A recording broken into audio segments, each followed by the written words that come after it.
ஆன்மீக அன்பர்களுக்கு வணக்கம். இன்று ஆணவமும் வினையையும் பற்றி கூற இருக்கிறேன். வினையே பிறப்புக்கு வித்து என்று கூறலாம்.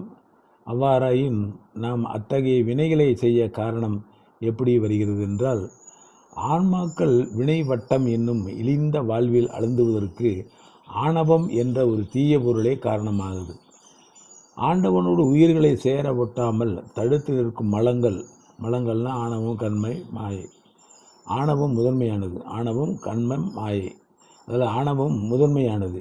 இந்த ஆணவம் எவ்வாறு ஆன்மாவை வசப்படுத்துகிறது என்றால், நமக்கு இயல்பான சில ஆற்றல்கள் உண்டு. அவை விருப்பம், அறிவு, செயல், அதாவது இச்சை, ஞானம், கிரியை என்பன. அவற்றை தன் வயப்படுத்தி கொள்கிறது ஆணவம். அதற்காக அது நம்முடைய இயல்பான விருப்பங்களில் நஞ்சினை பாய்ச்சுகிறது. இயல்பான அறிவினை மழுங்கச் செய்கிறது. இயல்பான செயல்திறனை தீய வழிகளில் ஊக்குவிக்கிறது. நம்மை இறைவனிடமிருந்து பிரித்து தற்போதத்தையும் தன்முனைப்பையும் ஊட்டுகிறது. தீநெறியில் செலுத்தி நம்மை ஆட்டி வைத்து கொண்டிருக்கிறது ஆணவம். ஆணவம் என்பது அகந்தையின் தந்தை. அது இருளின் மாற்று உருவம். தன்னை சார்ந்த உயிர்களை முழுவதுமாக பிணித்து தீநெறியில் செலுத்துவதே அதன் தொழில். செம்பினில் களிம்பு ஊறுவதைப் போன்றும் இரும்பினில் துருப்பிடிப்பதைப் போன்றும் இந்த ஆணவம் ஆன்மாக்களின் ஆற்றல்களை மாசுபடுத்தி விடுகிறது.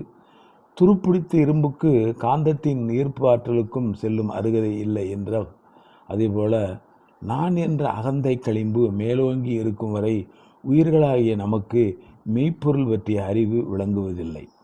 கருணையே வடிவான கடவுளின் ஈர்ப்பு ஆற்றலை உணர முடியாமல் செய்யவிடுகிறது.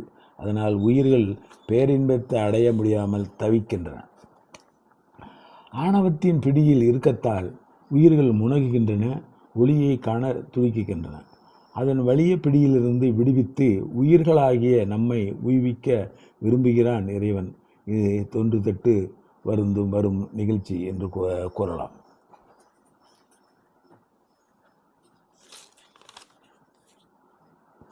வினைக்கும் உயிர்களுக்கும் எப்போதும் தொடர்பு இருக்குது அப்படின்னு கேட்டால், வினை செய்ததின் காரணமாக உயிருக்கு உடம்புக்கு தோன்றியது என கூறப்படலாம். அவ்வாறாயின் உடம்பு கருவி கரணங்களும் இல்லாமல் உயிர் எவ்வாறு வினை செய்திருக்க முடியும் கேட்டால், இது பற்ற இரு கருத்துக்கள் உண்டு. வினை செய்த பிறகு அவ்வினையின் பயனை நுகர்வதற்காகவே உடம்பு முதலியன அருளை பெற்றன என்பது ஒரு கருத்து. உடம்பும் கருவி கரணங்களும் இன்றி ஒரு உயிர் ஒரு காரியமும் செய்ய இயலாது. ஆகையால் முன்னர் கருவி கரணங்களோடு கூடிய சூக்குமமாகிய ஒரு உடம்பினை பெற்று அதன் மூலமே உயிர் வினைகளை மென்மேலும் ஈட்டிக்கொண்டு இருக்கிறது என்பது இன்னொரு கருத்து. ஆன்மாவுக்கு உயிர் என்ற சொல் எவ்வாறு பொருந்துகிறது என்று கேட்டால்,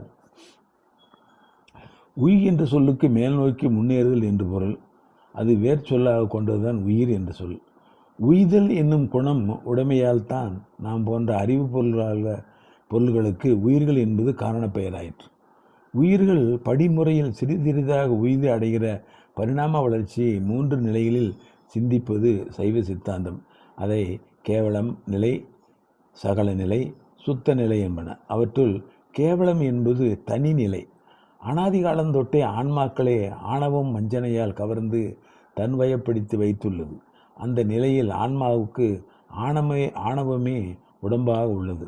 ஆன்மாவின் விருப்பு, அறிவு, செயல்திறன் ஆகிய 3 ஆற்றல்களும் ஆணவத்துள் முடக்குண்டு கிடக்கும்.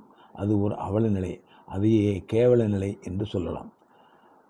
அதுகாரும் தன்னளவில் சூக்குமாயிருந்த மூல கண்மம், அதாவது மலம், ஆணவத்தின் சேர்க்கையால் உயிரை பந்திக்க தொடங்கியது. உயிர்களுக்கு விருப்பு வெறுப்புகள் தோன்ற தலைப்பட்டன. ஒரு மனிதன் பெரியதொரு சுமையை தலையில் தூக்கி வைத்து கொண்டு ஒரு இடத்தில் எத்தனை தூரம் நின்றாலும் அவன் வேலை செய்ததாக கருதப்பட மாட்டான். ஒரு குறிப்பிட்ட காலத்தில் அச்சுமையோடு அவன் எத்தனை தூரம் நடந்திருக்கிறான் என்பதை பொறுத்தே அவன் செய்த வேலை கணக்கிடப்படும். அதுபோல ஆன்மா ஆற்றல்களும் மூல கண்மமும் முன்னர் சும்மா இருந்தமையால் கண்மம் அனாதி தொட்டே இருந்த போதிலும் ஆன்மாவை பற்றவில்லை. ஆணவமே ஆன்ம ஆற்றல்களை எருதலில் செலுத்த தலைப்பட்டது. ஆணவத்தின் பிடியிலிருந்து விடுபடுவதற்காக ஆன்மா முயற்சிகளை செய்ய தலைப்பட்டது. ஆணவ உடம்பினை கருவியாக கொண்டுதான் உயிர் முதலாக வினை செய்தது. அப்போதுதான் உயிரை மூலக்கண்மம் பற்றியது என்று கொள்வது பொருத்தமாகும். கேவலத்தில் ஆன்மா ஆணவத்தை சார்ந்திருக்கிறது என்று கூறினாலே சாரல் என்ற தொழிலை ஒரு வினையை ஆன்மா செய்தது என்பதாகி அதனால் அனாதியான மூலக்கண்மம் ஆன்மாவை பந்தித்தது என்று உறுதியாகிறது. மூலக்கண்மம் இவ்வாறு காரியப்பட தொடங்கியதால் அதற்கு காரிய கண்மம் என்று பெயராயிற்று.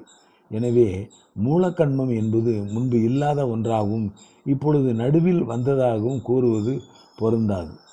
கண்மத்திற்கு ஏற்ப உயிர்களுக்கு மாய காரியமாகிய உடம்பினை இறைவன் அருளுகிறான். அதுவே இப்பொழுது நாம் வாழ்கிற நிலை. இதற்கு சகல நிலை என்று பெயர்.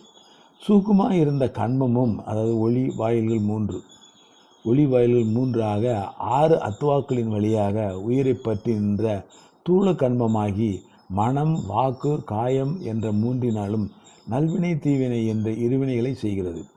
இவற்றுள் மனம் என்ற சூக்கும உடம்பின் பங்கு மிகுந்து காணப்படுகிறது. மனத்தில் எழுகின்ற விருப்பு வெறுப்புகளுக்கு ஏற்ப ஆன்மா கண், காது, நாக்கு போன்ற அறிவு கருவிகளையும் கைகால் போன்ற செயற்கருவிகளையும் பயன்படுத்தி காரியங்களை செய்கிறது. இங்ஙனம் வினை புதிதாக உயிரை பற்றிய நிலையில் இதற்கு ஆகாமிய கண்மம் என்று பெயர். வினைகளை பிறப்புக்கு வித்து என்று கூறலாம். முற்பிறப்பில் வினைகள் யாவும் இப்போது நுகரப்பட்டு விடுகின்றன. அப்படி இருக்க இனியும் மறுபிறப்பு எப்படி அமையும் என்பது என்றால் வினை எச்சமும் புதுவினை ஈட்டமும் மறுமைக்கு காரணமாகின்றன. அதாவது உழுது பயிரிட்டு வேளாண்மை செய்தால் ஒருவன் அதன் விளைவாக அவன் பெறுகிற நெல் இப்போது உணவுப் பொருளாக அமைவதோடு மறு ஆண்டு வேளாண்மைக்கு தேவையான விதை நெல்லாகவும் பயன்படுத்தப்படுகின்றது. அதே போன்றுதான் முன் பிறப்புகளில் ஒருவன் ஈட்டிய வினைகளும் இருவகையில் பயன் தருகின்றன. முன்வினைகளோ ஏராளமாக நம் கணக்கில், அதாவது சஞ்சிதமாக குவிந்து கிடைக்கின்றன. இவற்றின் ஒரு பகுதியைத்தான் இப்பொழுது நுகர் வினையாக, அதாவது பிராரப்த கண்மமாக நாம் நுகர்ந்து கொண்டிருக்கிறோம். இங்கே நம் நுகர்ந்தவை போக ஒரு பகுதி வினைகள் எஞ்சி விடுகின்றன. அங்கே நம் சஞ்சிதத்தின் எஞ்சிய பகுதிகளே வினை எச்சங்கள் எனப்படும். அவையே அவ்வப்போது மறுமறு பிறப்புகளுக்கு வித்தாகின்றன. முந்தைய வினைகள் முதிர்ந்து இப்போது நம் அனுபவத்திற்கு வந்தபோது ஆன்மா அவற்றை புது முயற்சிகள் செய்து அனுபவிக்கிறது. அம்முயற்சிகள் பெரிதும் தன்முனைப்போடு செய்யப்படுகின்றன. நான் செய்தேன், இது என் திறமை என்றெல்லாம் வீண் பெருமை பேசி ஆன்மா அப்போது தருக்குறுக்கிறது. அங்கனம் தற்பதத்தோடும் தன்முனைப்போடும் செய்யப்படுகிற வினைகள் அனைத்தும் புதுவினைகள் ஆகின. ஒருவன் அனுபவிக்கிற இன்ப துன்பங்களுக்கு காரணம் அவன் முன்னர் செய்த வினைகள் என்பது போல இன்று அவர் செய்யும் நல்வினை தீவினையும் மறுபிறப்புகளுக்கும் அப்பிறப்புகளில் அவன் நுகர வேண்டிய இன்ப துன்பங்களுக்கும் வித்தாகின என்று கூறிக்கொண்டு இத்துடன் இன்றைய பத்தியை முடித்துக் கொள்கிறேன். நன்றி, வணக்கம்.